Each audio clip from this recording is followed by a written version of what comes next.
حال ہی میں ایک انٹرویو بھی آیا رانا ثناء اللہ صاحب کا. میں بڑا پریشان ہوں دیکھ کر. وہ تو ایک جمہوری شخصیت ہیں, الیکشن لڑتے ہیں, جس پارٹی کے ساتھ بھی ہوں اس کے ساتھ بڑے ڈٹ کر کھڑے ہوتے ہیں. انہوں نے ماریں بھی کھائی ہیں اور جدوجہد بھی کی ہے. اس کے باوجود جس قسم کا ان کا بیان آیا کہ ایک سیاسی جماعت یعنی پی ٹی آئی رہے گی یا ہم رہیں گے, یا عمران خان رہے گا یا ہم رہیں گے. بسم اللہ الرحمن الرحیم. ایک اور ویلاگ کے ساتھ حاضر ہیں آج, اور کافی دنوں سے گفتگو نہیں ہوتی کیونکہ مصروفیات تھیں, اور پھر رمضان کا بابرکت مہینہ ہے. کچھ عبادت اور کچھ نیند اور کچھ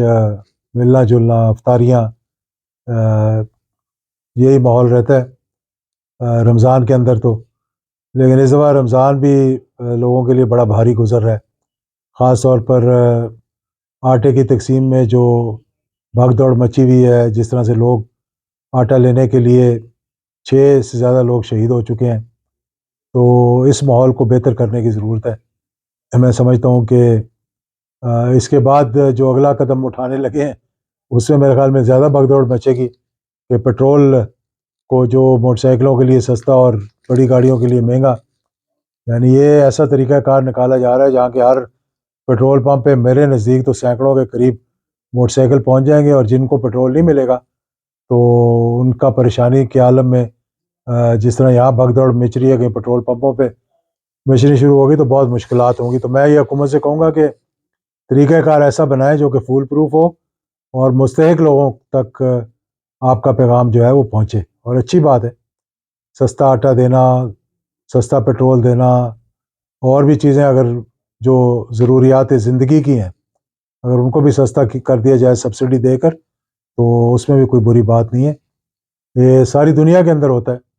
بڑے بڑے ملکوں کے اندر ہوتا ہے, یورپین کنٹریز کے اندر ہوتا ہے, امریکہ میں ہوتا ہے. اورنجز پہ, ملک پہ سبسڈی دی جاتی ہے. آسٹریلیا کے اندر ہوتا ہے, وہاں بھی فروٹ پہ جو آپ کو انکریج کرتے ہیں گرو کرنے کے لیے, اور فارمنگ پہ, اور اسی طرح لائف سٹاک پہ بہت سی سبسڈیز جو ہے وہ دی جاتی ہیں تاکہ لوگوں کو اس بزنس میں انکریج کریں اور سب تک جو چیزیں ہیں, اشیاء ضرورت جو ہے وہ لوگوں تک پہنچ سکیں. یہ رمضان کی بات تو اپنی جگہ ہے, لیکن سیاسی ماحول جس طرف کا رخ لے رہا ہے وہ ایک بڑا عجیب و غریب معاملات ہیں. کہ میں پہلے دن سے یہ کہہ رہا تھا کہ چلیں صوبائی الیکشنز کے اعلان ہو گئے تھے 2 صوبوں میں, اور ایک نے پھر اس کو وڈرا کر لیا, اور ایک کا جو ہے وہ الیکشن کمیشن نے یک طرفہ فیصلہ کرتے ہوئے جس دن کے جوائنٹ سیشن بلایا گیا, جس دن پارلیمنٹ کے اندر ججز کی تذلیل کی گئی, اسی دن رات کو ایک طرف رمضان کا چاند دکھا دیا گیا اور دوسری طرف جو ہے وہ جمہوریت کا چاند جو ہے اس کو ڈبونے کی تیاری کر لی گئی. تو ان معاملات میں اب ایک دفعہ پھر بال جو ہے وہ سپریم کورٹ کے میں چلا گیا, اور ان کے کورٹ میں چلا گیا, اور اب دیکھتے ہیں کہ سپریم کورٹ کیا فیصلہ کرتا ہے. میں تو سمجھتا ہوں کہ انہیں فل بینچ بنانا چاہیے اس پہ, تاکہ معلوم ہو جائے کہ آئین اور قانون کے مطابق سب جو ججز ہیں, آنریبل ججز ہیں اس ملک کے, کہ ان کا ذہن کیا ہے, اور اس کے مطابق میں سمجھتا ہوں کہ معاملات کو آگے بڑھانا چاہیے. اس میں کوئی شک نہیں کہ 90 دن کے اندر الیکشنز کروانا تو ایک آئین کے مطابق تھا, لیکن صوبائی اسمبلیوں کے اگر الیکشن ہو جاتے تو پھر دوسرے الیکشن جو تھے نا وہ قومی اسمبلی کے بڑے مشکل ہو جانے تھے ان صوبوں میں جہاں صوبائی حکومتیں بن جاتی, کیونکہ پھر عبوری حکومت نہیں آنی تھی, اور عبوری حکومت نہ ہوتی تو غیر جانبداری کا ٹھپا لگنا تھا. غیر جانبداری ان دا سینس کہ موجودہ عبوری حکومتیں تو اللہ معافی دے کہ جس قسم کی انتقامی کارروائی یہ عبوری حکومتیں کر رہی ہیں, جس قسم کے بیانات دے رہے ہیں, جس قسم کے جلسوں کو میں رکاوٹیں ڈال رہے ہیں, یہ پاکستان کے اندر اس کی مثال میرا نہیں خیال ملتی. کئی عبوری حکومتیں آ چکی ہیں, ماضی میں تو 2.5 سال کے بعد الیکشنز ہو جاتے تھے تو عبوری حکومتیں آ جاتی تھیں. ایسا کبھی نہیں ہوا کہ آپ غیر جانبدار ہوتے ہوئے بھی جانبداری کریں اور لوگوں کے ساتھ سختی کریں, ان کو اٹھائیں ایک تھانے سے دوسرے تھانے میں, ایک جیل سے دوسری جیل میں, جیسے حسان نیازی کو کے ساتھ کیا جا رہا ہے، اور وہ تشویری جو ہے اس کو اٹھا لیا گیا، کسی کو پتہ ہی نہیں کہ وہ کہاں پر ہے۔ تو حال ہی میں ایک انٹرویو بھی آیا رانا ثناء اللہ صاحب کا، میں بڑا پریشان ہوا ہوں دیکھ کر۔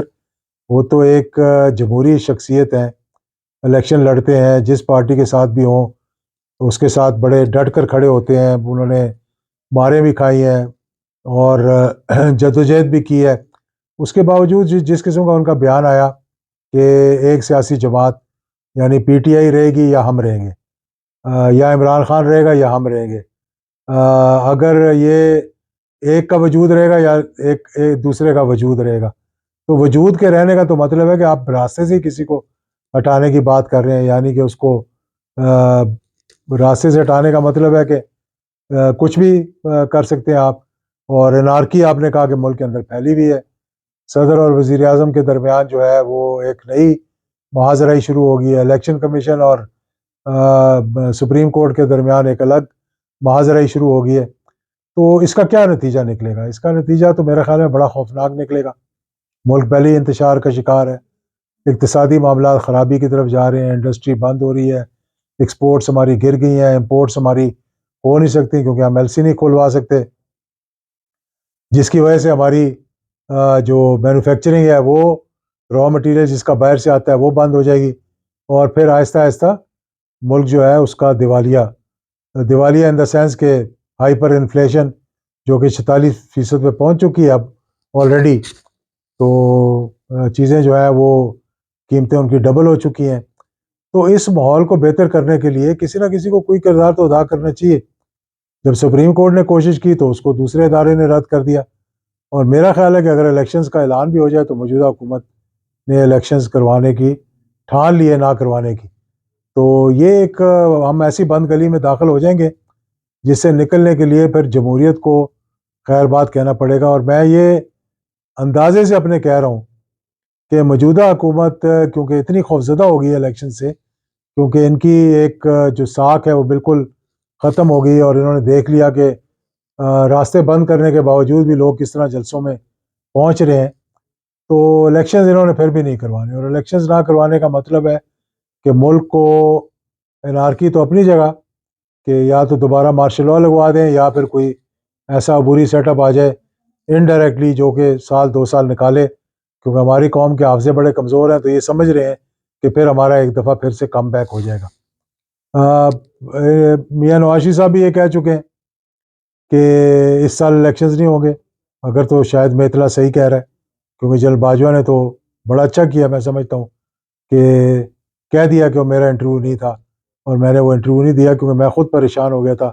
دیکھ کر کے ایک ex chief of army staff اس قسم کی باتیں کیسے کہہ سکتے ہیں، جس کے اندر کے چین آف کمانڈ ہی انہوں نے ہلا کے رکھ دی فوج کی، کہ چیف آف آرمی اسٹاف جو ہوتا ہے، یہی وجہ ہماری فوج جو ہے وہ منظم ہے کہ احکامات جو ہے اسی سے نیچے جاتے ہیں، یہ نہیں ہوتا کہ نیچے والے اپنی مرضی کرنی شروع کر دیں۔ تو یہ بہت اچھا ہوا کہ انہوں نے اس کا انکار کر دیا۔ میں نے 1-2 راستے بتائے تھے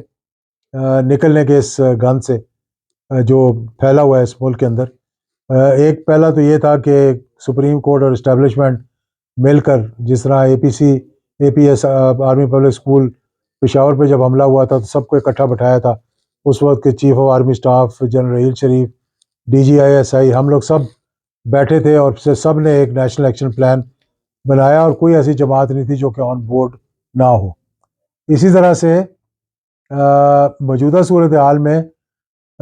2 طریقے ہیں۔ ایک تو یہ کہ اسٹیبلشمنٹ انٹروین کرے سپریم کورٹ کے ساتھ مل کر اور ان سب کو اکٹھا بٹھائیں، اور اب اچھا موقع ہے کہ بال جو ہے سپریم کورٹ میں چلا گیا ہے، ایک فل بینچ اگر بنا ہو اور وہ ان کو بلا کر پوچھے، تو میرا خیال ہے کہ اگر 90 دن میں الیکشنز نہیں ہو رہے، تھوڑا آگے لے جانے ہیں، تو اگلے الیکشن تھوڑا پیچھے لے آئیں، تو ایک ایسی ڈیٹ بھی نکال سکتے ہیں جس سے کہ پورے ملک میں ایک دن الیکشنز ہو جائیں جس طرح کے ماضی کے اندر ہوتے رہے ہیں، لیکن وہ بڑا مشکل ہے کہ حکومت کے رویہ دیکھتے ہوئے۔ دوسرا طریقہ یہ تھا کہ کیونکہ جن کو نوٹیفائی کیا تھا، جن کو فارغ کیا تھا قومی اسمبلی سے، ان کو ڈی نوٹیفائی کر دیا گیا ہے، تو میں نے یہ تجویز پیش کی تھی کہ ایک دفعہ ان کو دعوت دے دیں اسمبلی کے اندر آنے کی، وہاں بیٹھ کر کوئی کمیٹی بنا دیں جو کہ سارے آؤٹ اسٹینڈنگ ایشوز کو ریزالو کر لے، اور ریزالو کرنے کے بعد جو ہے وہ دیکھ لیں کہ الیکشنز کس طرح فری فیئر ٹرانسپیرنٹ ہو سکتے ہیں. ایک free fair and transparent elections کروا دیں تو میرے خیال میں معاملات ٹھیک ہو جائیں گے. دوسرا میں بار بار یہ کہتا ہوں کہ کچھ ایسی چیزیں ہیں اس سسٹم کو چلانے کے لیے جن کو ٹھیک کرنے کی ضرورت ہے. ایک ٹینیور قومی اسمبلی کا 4 سال کرنا چاہیے تاکہ کیونکہ یہ بڑی بے صبری قوم ہے, 2.5-3 سال کے بعد یہ خوش نہیں رہتے حکومتوں کے ساتھ. تو 4 سال کے بعد جب الیکشن ہوں گے تو 3 سال کے بعد قوم الیکشن موڈ میں چلی جائے گی تو وہ سال بھی آرام سے گزر جائے گا. اسی طرح پچھلے ماضی کے مارشل لاز کو تو چھوڑ دیں آپ, لیکن جو جینونلی چیف آف آرمی سٹافز تھے ان کا جو ایک ٹرنور ان کو زیادہ دیا گیا, 6 سال کا دیا گیا, جنرل باجوہ کو بھی جنرل کیانی کو بھی. تو اس میں بہتر یہ راستہ ہے کہ آپ چیف آف آرمی سٹاف کا ٹرنور بھی 4 سال کر دیا جائے تو میرا خیال ہے کہ معاملات کچھ بہتری کی طرف جائیں گے. تو یہ اگر حل نکل آئے گا تو ہم صحیح ڈگر پہ چڑھ جائیں گے.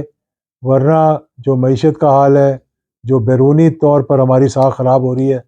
پھر باہر سے ڈکٹیشن لے کر ہمیں اندرونی طور پر اگر کچھ کروانا پڑا تو وہ ایک اچھا ٹیسٹ نہیں ہوگا. تو میری گزارش ہے سب سے کہ سم بیٹر سینس شوڈ پریویل. سب پاکستان کے بارے میں سوچیں. یہ ملک ہے تو ہم سب ہیں, اقتدار بھی آئے گا, کرسیاں بھی ملیں گی, کمانڈ بھی ملے گی, لیکن اگر پاکستان کو کوئی نقصان ہو گیا تو ہم سب کا نقصان ہوگا. بہت بہت شکریہ.